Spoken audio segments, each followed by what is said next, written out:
Hello, everybody. I'm here to offer you a wonderful opportunity that people have been asking me about wherever I go.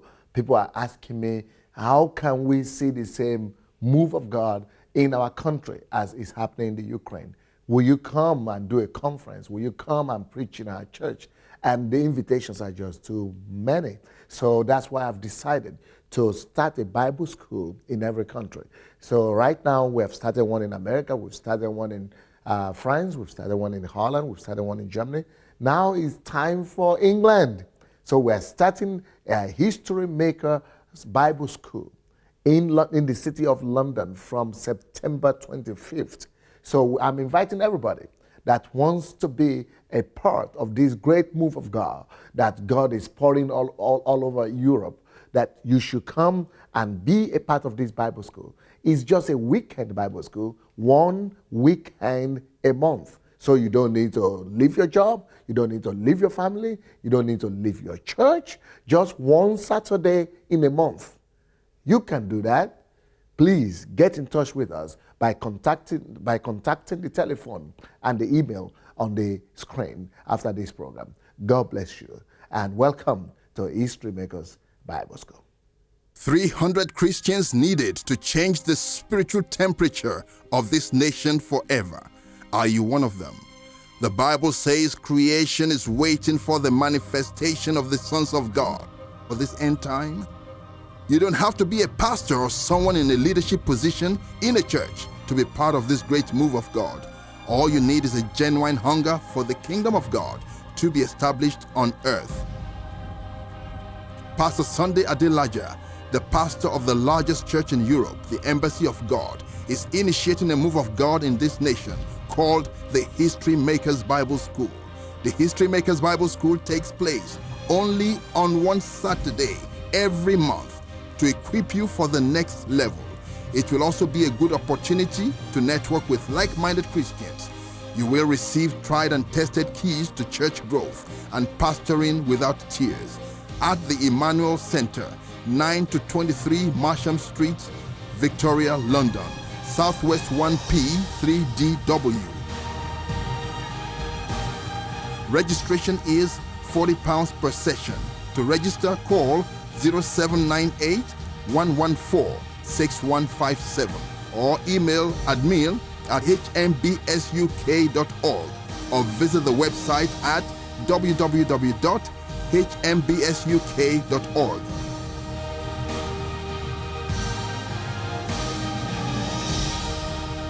Whatever you do, don't miss this move of God. Call the number on the screen now to register. Remember, you were called for a time like this.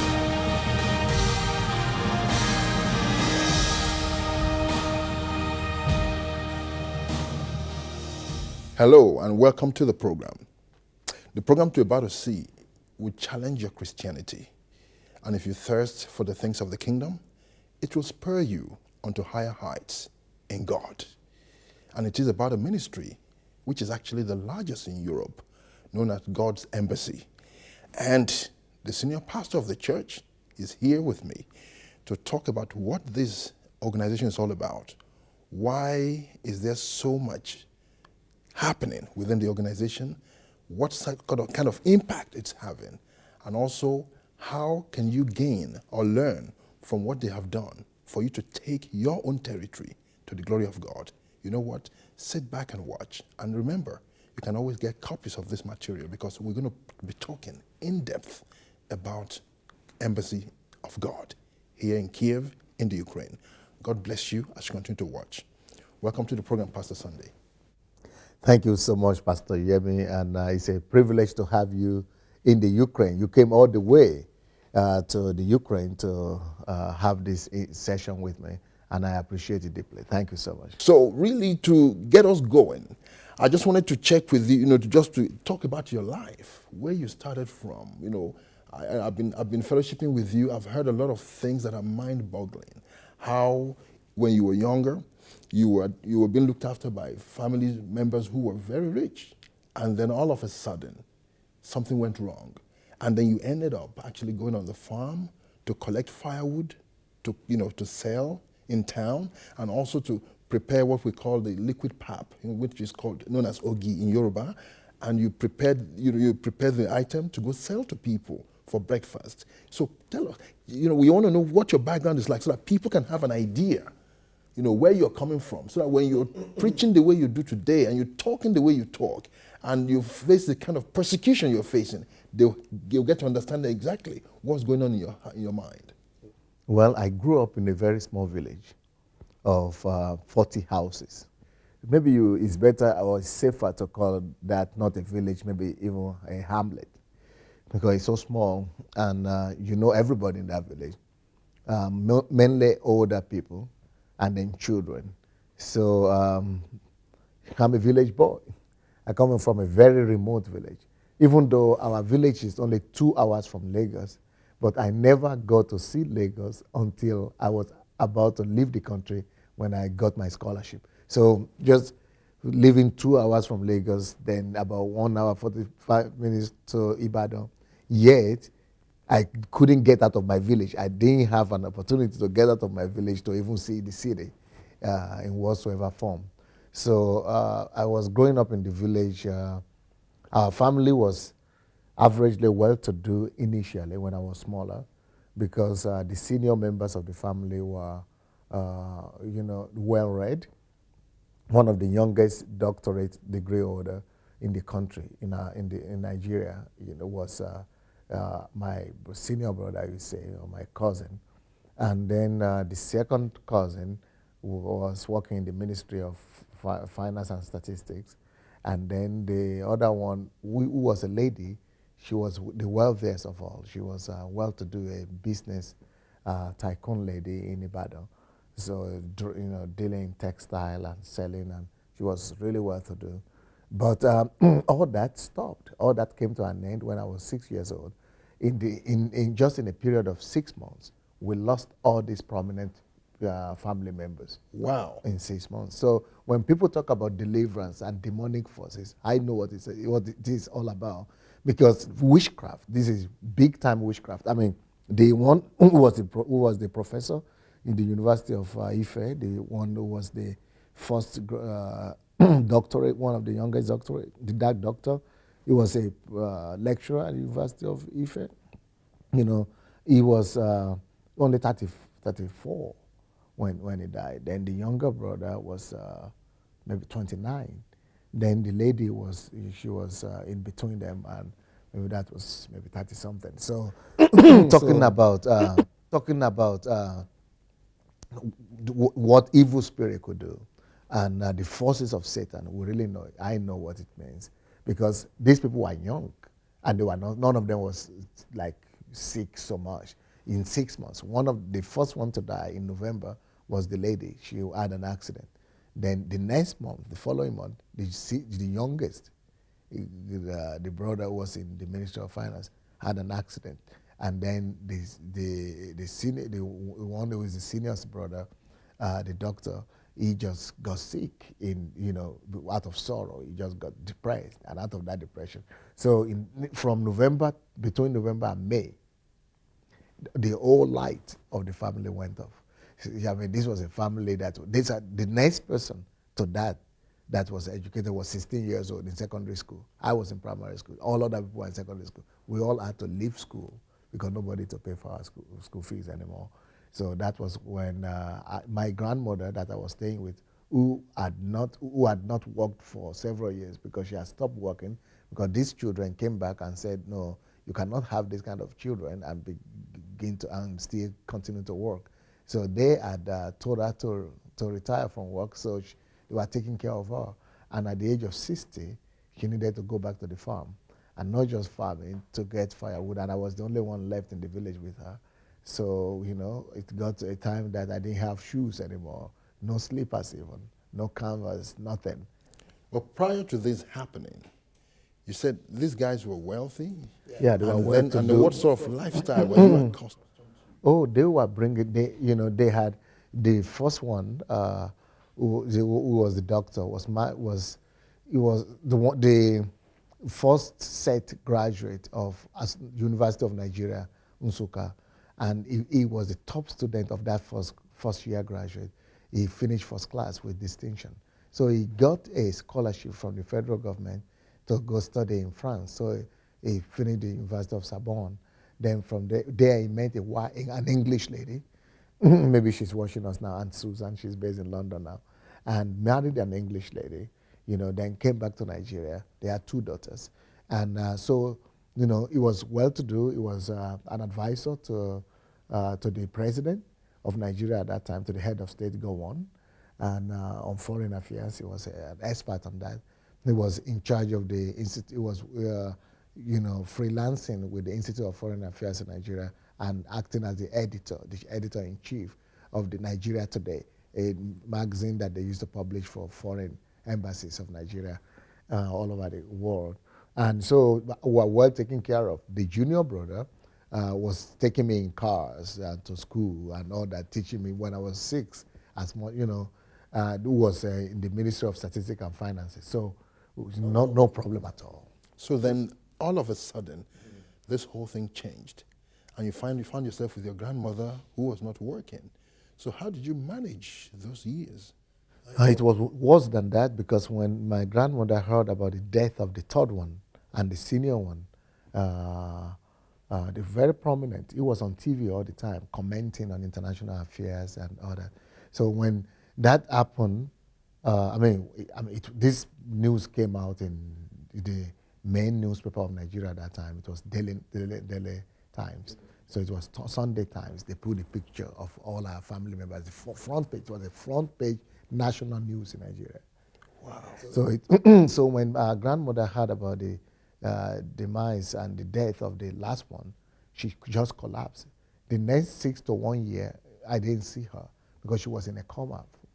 And then she had to be hospitalized. So in that period of time, when she collapsed and she had to be hospitalized, and I was in the village, and my brothers, everybody just ran away from the family, because we come from an area in Nigeria that is called Ijebu.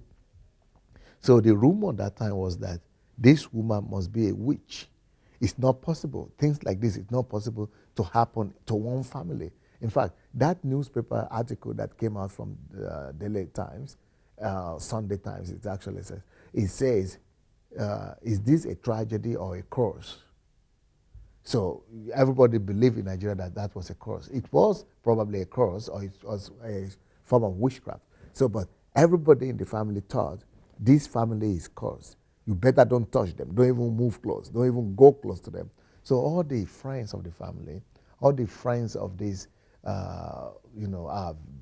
uncles and my aunts, all of them just disappeared. I mean, none of them would dare come to the village, and none of them would dare come close to our family house. Even the very people who were always in our family house before then, even the people from the very village, they would not dare come near, because they said this house is cursed. And the way people are afraid of witchcraft and superstitions and curses. So, but most of what made it worse was they believed that this must be the handwork of the grandma, because they said she has taken her children to eat, that she has eaten for spiritually. breakfast. Yeah, spiritually, that she had killed her children. Wow. So that made things worse. That was when we really needed to survive. That was when I began to go to the bush to get some fruits and to fetch some firewood. And so a year later, when she came back, it became my full-time job, just to survive, because I needed to go to the bush, to the forest, to cut the trees, then wait for 2 weeks to dry it in the sun. Then after drying it, cut it into pieces, slate it, package it for commercial, to be sellable in a commercial way. Then I had to trek from my village of Idomela to Ijebu-Ode. Ijebu-Ode was the major city or major town near our village. So I needed to go there on a daily basis to sell my wood, my bunch of wood, because if I don't go to school. But thank God I will always be grateful for people like Awolowo and free education, because this school I'm talking about is not to pay school fees. We are not paying school fees. This is just to be able to eat, to be able to buy pen. For me to be able to buy pen and pencil, I needed to trade for a week. And for me to be able to buy my uniform, I needed to trade for the whole 3 months of summer. Just all those things were only enough to eat. And no, it was a hard life. I mean, going to the bush and to the forest, I was full of wounds and injuries. And So, and then, you even sold what they call ogi. You prepared. yeah, that was in the latter years when between the age of 6 and 12, I was just dealing with the farming and the firewood and all that. So from the age of 12, somebody came to our village who said, you old woman, you are already over 60, you could do a more civilized business. So this lady taught us how to make pap, or custard. It's like custard, liquid pap. Yeah, it's just some From form of corn. custard. Yeah, from corn custard. So she taught my grandmother to make custard. So we needed to. So she learned the trade and she taught me. So I, together with her, I was from the age of 12 till the age of 18. We were trading in pap, and people who were growing up around my village and the surrounding villages near Ijebu those days would know me as Omologi. These are some of the lowest categories of people when they begin to call you Omologi or Omo Eleta or Omo Eleta. Alata Yes. or something. And that's the reason why when I hear in the Western world, somebody commits a crime and does something silly, they say, oh, it is because of his background. He was abused when he was young. He came from a poor background. And there's always excuses for what people do. And yet we have people like yourself and so many more who went through that kind of same sort of background. But you didn't go into crime, but rather you were making do of any little thing you could get your hands on. Yeah. It was very humiliating to engage in those things, especially when I was getting to puberty age. When I was becoming like 16, I began all of a sudden to be ashamed of myself and to be I didn't know that was the process. When you are getting to be 14, 15, 16, you begin to become more self-conscious. Yeah, self-conscious. So that self-consciousness brought some feelings of shame, and because I was now being ashamed of carrying the thing on my head, and then you have to announce in the street, shout, and you are hawking it, and then you are shouting as you go, so that people in the houses will know, oh, the boy that sells this custard, corn custard has come. So we say, Omologi today, or erogi. That's right. That is like saying the boy that sells this custard has come for your breakfast. We will need some custard That's for your right. breakfast. And knocking from household to household like this. And so at 16, I was doing that. 17, I was doing that. Then being in secondary school, needed to do that. And seeing all these kids who are schooling. So I was a prefect. I was a senior student. Then all the kids who are junior to me were seeing me after school. That is very humiliating. But I also knew there was no other way for me to survive. So I actually did that almost till I came here. When I won the scholarship, and God gave me good result and favor. Wonderful. Then let's fast forward from that point to when you actually got born again. How did you get born again? What happened to you? My first encounter with the Lord was one time when the Anglican church of our village was invited to send kids to a camp, youth camp. And I never went to any of the camps. They used to do it every summer, but I could never go because summer I needed to use it to work and to gather money for my tuition for my school. And then I never had the money, just a few amount of money they needed for the transport to go to that. But this year, something happened. I think somebody came, blessed my grandmother with some money, and then she said, oh, this money will be enough to buy your uniform for the next session. So you could go to this school. And she had money. So that was the only time in my life that I went to a camp. And in this camp, I heard the testimony of this Anglican priest who studied in England and did actually his master's degree, but felt called to the ministry. He was an Anglican, but he came back, but he was born again. So he had a born again experience. So it was totally different from what I was used to in my village. Because the traditional Anglican church I was going to, it was just traditional Anglican church, like Church of England. No salvation message, nothing alive there. So I was going there, but I was one of the biggest sinners in the village. So, but this man attracted, I saw so much grace in him. I saw something very attractive to me, that this man is born again. He's talking different. He's reading the Bible. I never had people reading real Bible. I just know about his hymn books and the prayer books, but this is real Bible. And then he's talking about real experience with God. So that time I decided, I invited people who wanted to give their lives. I did it. I went forward, but I didn't know that after you do that, you needed to change your lifestyle, or I felt something. I felt good. I felt that, I would like to keep this. But I went back to my village. No Christians. I'd never seen any born-again Christian in my life. So I didn't know something was different. But so I went back to my real normal life. But that was when I was 15. But when I was 18, after I finished my high school, I was sitting down in my sofa one day, just like this, watching. I left this village to another village. So this is my village where I grew up. I went to the other village where my other relatives were, because I was the only one left in this other village. So my other relatives took me to this other village because they were better to do. They had a father, that's my uncle, and then they had a house, so they have television there in that house. So, but being a curious student myself, I'd always liked to follow the news. So I always watched the world news. So I was watching the world news one day, and after the news, normally the program that would come, religious program, will always be the white garment church and all. But this was another program that was coming in.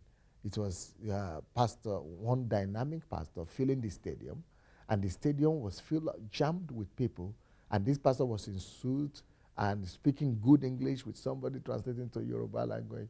It was the 1985 crusade of the Deeper Life pastor, W.F. Kumuyi. Okay. So he had a crusade in the National Stadium in 1985. So they were relating that and transmitting it over the television. And I was in my deep down village, dark village somewhere, and I said, hey, this kind of, it looks fascinating. I liked the way he talks. And then people were coming forward to give testimonies. So I liked it. I said, oh. So this, because I'd had an encounter at that time with this man that I really got fascinated with, but I never saw miracles there. He was just talking good about Jesus.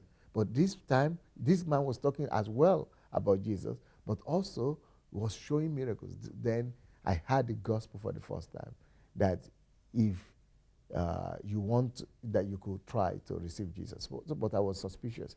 I was thinking, no, if he's going to pray for me on this television, okay,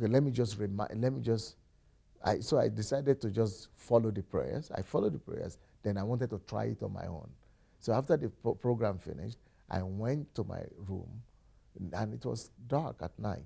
But I went to the room and knelt down. He said, you should repent. I said, okay. So I decided to repent of my sins and confess my sins.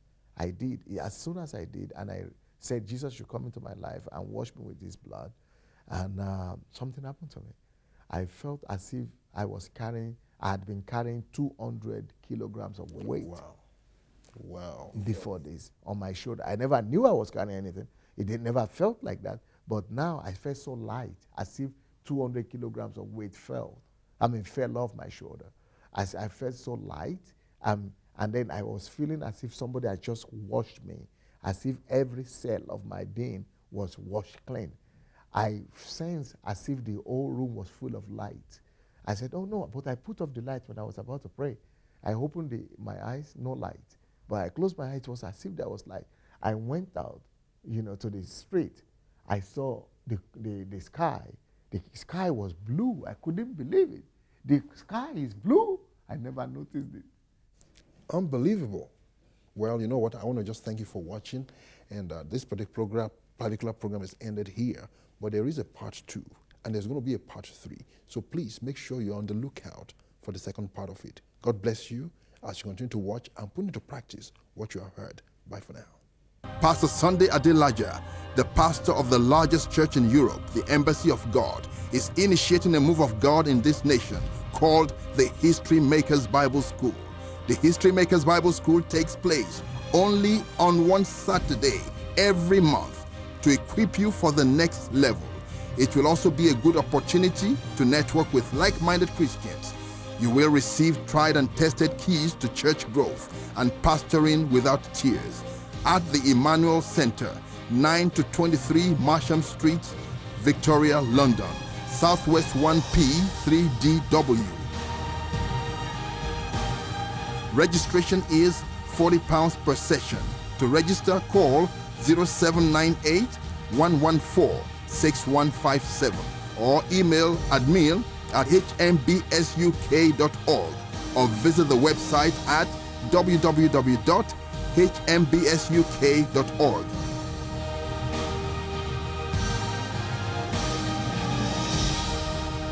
Whatever you do, don't miss this move of God. Call the number on the screen now to register. Remember, you were called for a time like this.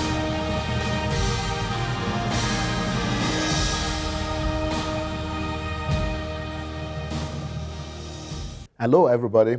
I'm here to offer you a wonderful opportunity that people have been asking me about wherever I go. People are asking me, how can we see the same move of God in our country as is happening in the Ukraine?